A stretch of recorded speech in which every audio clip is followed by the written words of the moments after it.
Nah, Assalamualaikum Pak Bambang. Waalaikumsalam warahmatullahi wabarakatuh. Bagaimana Pak Bambang? Sehat Pak Bambang? Alhamdulillah, Ibu sehat juga, Bu? Lawas kada ketemu Tinggi, kita nah. alhamdulillah Pak, sehat. Ibu. Tadi katanya Bapak ada mencari saya Pak. Kalau saya boleh tahu Ini ada keperluan apa Pak? iya iya Bu, kemarin itu kan saya ada sedikit masalah dalam memberikan pembelajaran ke anak. Nah, jadi saya sebenarnya ada yang mau disampaikan masalah berdiferensiasi, Bu. Oh Pembelajaran iya. berdiferensiasi. Ih. Oh, seperti itu ya Pak. Baik Pak. Kalau saya boleh tahu eh, kegiatan berdiferensiasi ini akan Bapak laksanakan di kelas berapa Pak? Saya kan mengajarnya di kelas 10 teknik furniture, Bu. Nah, tapi insya Allah Ibu ada waktu nggak nih kita ngobrol nih? Ada Pak, insya Allah ada Pak. Saya Nanti siap mendengarkan. mengganggu waktu Ibu. Tidak Pak, Aman aja Bu alhamdulillah. ya. Anda nih Iya. agak sedikit curhat-curhat sedikit lah tentang pembelajaran. Boleh Pak, Mudah-mudahan boleh sekali. ya.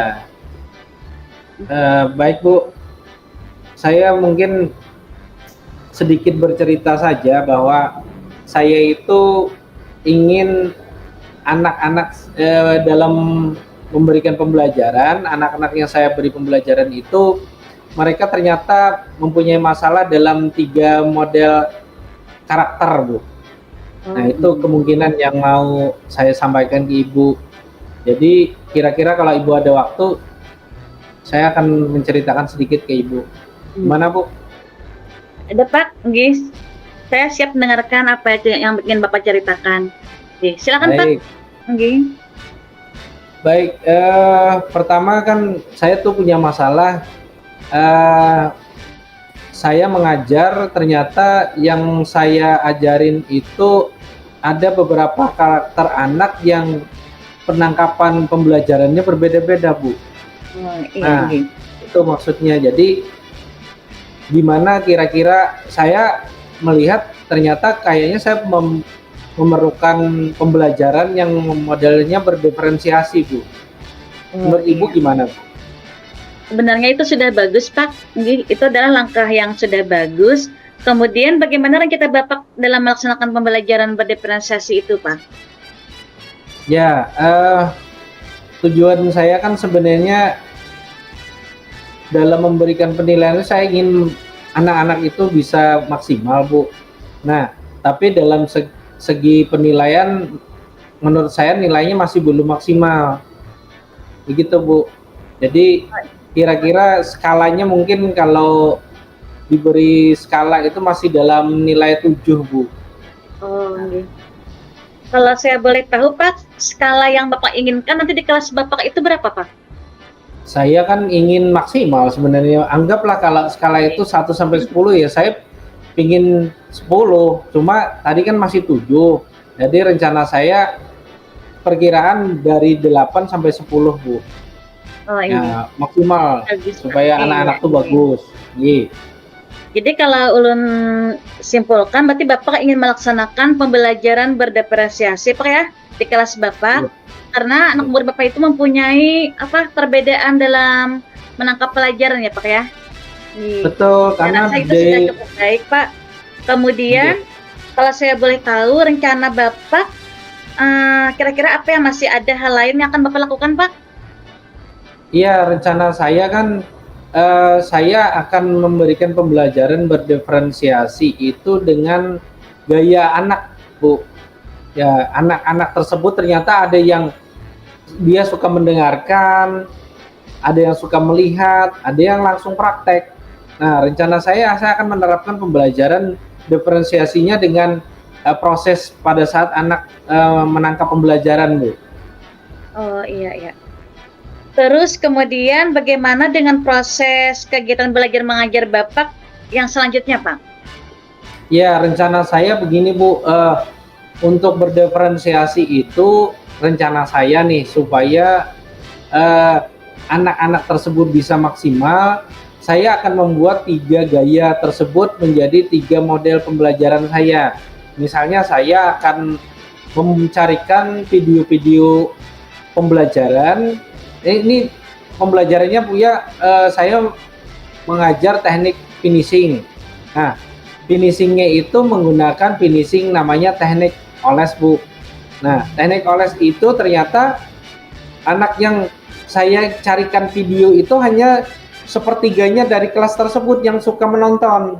Yang satunya kalau tidak dijelaskan tidak paham.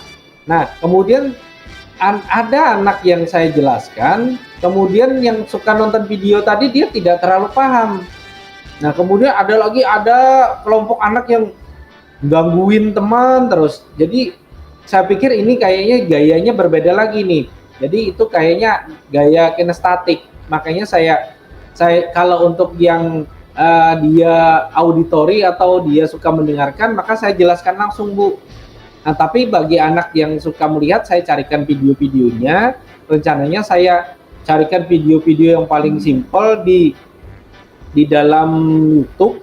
Kemudian saya akan menyuruh mereka mempraktekannya nanti setelah menonton. Nah, kemudian untuk anak-anak yang kinestetik yang suka jalan-jalan itu tuh langsung saya kasih lembar lembar siswa, Bu, lembar pekerjaan siswa. Rencananya seperti itu, Bu. Oh iya. Kalau saya boleh tahu kan tadi Pak, kalau anak-anak yang suka menonton video Pak ya, atau visual tadi sepertiga ya Pak dari murid Bapak. Kalau saya Ya, boleh tahu, seperti itu, Bu. yang auditory sama kinestetik itu berapa murid Pak? Kan rencananya di kelas saya itu ada 30 murid, Bu. Nah, 30 murid itu nanti akan saya bagi 3, Bu. Nah, rencananya saya akan bagi 3 karena kayaknya gaya-gaya mereka tuh pas, sepertiga yang suka mendengar, sepertiga suka melihat, sepertiganya suka langsung dipraktekkan, Bu. Rencananya seperti iya. itu. Oke. Kalau menurut Bapak, kelas Bapak tadi kan ada yang gaya visual, auditory, ada kinestetik. Apakah digabung satu kelas itu dalam pembelajaran Pak? Apa di ruangan beda-beda ruangannya? Oh, kan di sekolah kita ini kan ada namanya workshop, Bu. Nah, workshop mereka nanti semua di workshop itu, tapi saya langsung bagi 3 kelompok tersebut.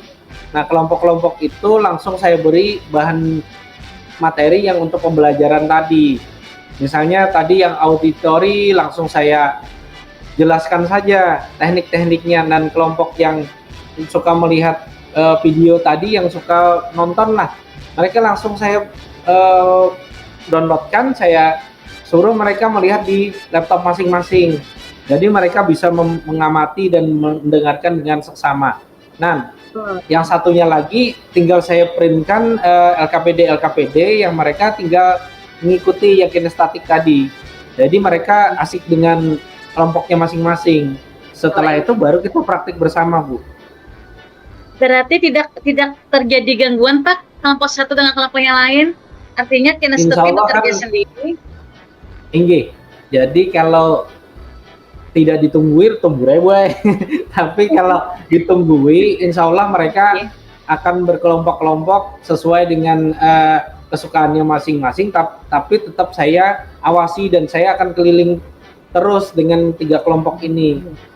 Selalu saya dampingi supaya mereka juga pada saat tidak paham, misalnya mau bertanya tentang materi mereka bisa mengerjakan, dan mereka kelihatannya tipikal anak yang bertanggung jawab untuk dirinya sendiri. Saya tanamkan, kamu harus bisa berhasil dan mengerjakan itu dengan tanggung jawab masing-masing. Jika kalian sudah diberi keleluasan seperti itu, maka mereka harus mempunyai tanggung jawab, Bu. Karena mereka bertanggung jawab dengan dirinya masing-masing. Selain itu juga tanggung jawab saya juga. Gitu loh. Sangat menarik Pak ya apa yang Bapak jelaskan tadi. Kemudian dalam melaksanakan pembelajaran berdiferensiasi ini, apakah ada orang atau pihak lain yang Bapak libatkan? Ya, kalau saya sendirian menyiapkan bahan-bahan kan susah. Nah, jadi yang mendampingi saya itu ada laboran, Bu. Laboran juga harus bertanggung jawab juga. Artinya menyiapkan perangkatnya tadi. Misalnya laptop yang ada di sekolah itu sudah harus nyala dan harus hidup dengan baik.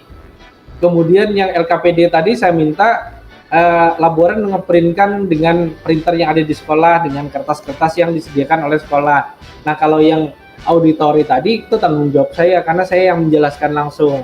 Jadi laboran juga mendampingi saya untuk memandu anak-anak tadi, dalam arti misalnya kalau ada trouble di komputernya atau di jaringannya dalam hal dia menonton video-video tadi, si laboran langsung bertanggung jawab untuk memperbaiki kesalahan atau kejadian yang tidak diduga-duga misalnya. Oh, Gitu Bu. iya, berarti ada kolaborasi Pak ya untuk melaksanakan pembelajaran berdiferensiasi ini? Iya. Tinggi. Jadi anak-anak itu mereka harus bertanggung jawab dengan pekerjaannya dan Oh, si laboran juga harus bertanggung jawab dengan apa yang ada di dalam workshop tadi. Nah, saya bertanggung jawab untuk memandu anak-anak agar semua bisa menangkap pembelajaran dengan baik. Nah, itu rencana saya dan tanggung jawab mereka harus ada di dalam situ agar pelaksanaan praktek yang saya lakukan berjalan dengan lancar supaya tidak terjadi yang misalnya pada saat ini banyak kejadian Bu, guru tidak ada, anaknya bukannya mengerjakan tapi malah main HP. Nah, saya tidak ingin itu. Makanya dalam pembelajaran saya harus perlu konsentrasi, anak-anak itu tidak boleh menggunakan HP. Nah, oh, jadi mereka fokus. Nah, bahan-bahan praktek sudah disediakan oleh laboran supaya setelah saya beri materi ini sesuai dengan karakter anak tersebut, mereka bisa langsung mengerjakan, tapi tetap dalam panduan saya. Begitu, Bu. oh, ini sangat menarik Pak apa yang Bapak ceritakan tadi. Kemudian setelah Bapak menceritakan hal ini kepada saya, apa yang Bapak rasakan Pak? Wah, luar biasa, Bu. Jadi saya seolah-olah kan sebenarnya saya hanya perlu support dari Ibu. Karena Oh sebagai iya, kawan dan sebagai pimpinan saya, maka Ibu bisa menjadi supporting saya untuk mengerjakan ini. Kalau saya sendirian berpikir, saya merasa, wah ini benar nggak nih apa yang saya kerjakan. Tapi setelah saya berdiskusi dengan Ibu kan saya menjadi lega dan bisa mengerjakan pembelajaran ini dengan santai dan rileks gitu loh Bu. tinggi. Anak-anak juga suka Bu jadinya, menyenangkan kata mereka karena ada apa ya, ada hal yang berbeda mereka lakukan sesuai kenyamanan mereka gitu loh. Tinggi. Iya. Dan saya yakin Pak, Bapak akan berhasil memberikan pembelajaran berdiferensi di kelas Bapak. Tinggi. Insya Allah Baik, Pak. mudah-mudahan. Tinggi. Perlu Amin. support Bu. Nanti Iya, bahan iya. ditambah ya Bu. Iya, Bahan pembelajaran selalu dan alat mendukung praktek Bapak. harus dilengkapi Bu. Karena Iya, makin iya. banyak peralatan praktek dan bahan yang lengkap, maka saya makin semangat. Nah, itu Ibu yang harus memberikan support kepada saya dalam hal-hal tersebut. Gitu Bu. Iya. Jadi saya selalu mendukung Bapak dalam merencanakannya Pak. Nggih. Ya nanti untuk pembelajaran ini juga saya akan videokan supaya Ibu juga melihat pembelajaran yang berbeda ini bisa menjadi sebagai refleksi saya juga supaya ini kira-kira yang masih kurang yang mana. Nah, saya bisa minta masukan lagi sama Ibu nih. Jadi sering-sering ketemu Ibu terus nih, Mbak, sayanya. Biar tidak ya, begitu. Alhamdulillah Ya. Pak Nopi, saya juga merasa senang sekali dan sangat bersyukur Pak Nopi akhirnya sudah merasa lega karena sudah bercerita. Terus dari yang sudah Bapak Nopi rencanakan tadi, komitmen apa yang akan Bapak lakukan untuk menjalankan rencana itu Pak? Nah, saya berencana berkomitmen bersama anak-anak jika praktek ini dikerjakan dengan baik, maka anak-anak harus mempunyai nilai yang baik gitu loh. Nah, kira-kira kalau komitmennya bisa dilaksanakan bersama, prakteknya bisa dilaksanakan bersama, maka insya Allah pasti nilainya akan meningkat. Itu harus kami tegasi dengan anak-anak agar anak-anak juga mempunyai motivasi untuk mendapat nilai yang maksimal, gitu Bu. Nggih. Kalau saya boleh tahu Pak, adakah batasan deadline waktunya Pak? Oh ya, rencana saya setelah saya memberikan pembelajaran ini, saya akan langsung mempraktekkan dan saya beri waktu dalam waktu 1 minggu, Bu. Oh iya, Iya. bagus Pak. Mantap Bapak. Baik, selanjutnya dukungan apa ya Pak kira-kira Bapak Nopi butuhkan untuk melaksanakan komitmen Bapak tersebut Pak? Apakah Sebenarnya saya hanya perlu motivasi dan bahan dan peralatan praktek yang bagus, Bu. Itu Oh, saja. iya. Oh, nggih. Wah, ini bagus sekali, Pak. Semoga semuanya dapat segera terselesaikan ya, Pak, ya. Dan Bapak dapat kembali bekerja dengan suasana hati yang tenang dan nyaman, nggih. Terima Baik. kasih banyak, Bu, atas waktunya Nggih, bisa berdiskusi nggih. dan insya Allah akan saya laporkan lagi perkembangan berikutnya. Nggih, terima kasih banyak, Bu, atas waktunya. Nggih, Mohon sama-sama, izin Bapak. pamit, nggih, Bu. Nggih. Terima kasih. Bapak. Iya, sama-sama, Bapak. Semangat ya, Pak. Oke, siap.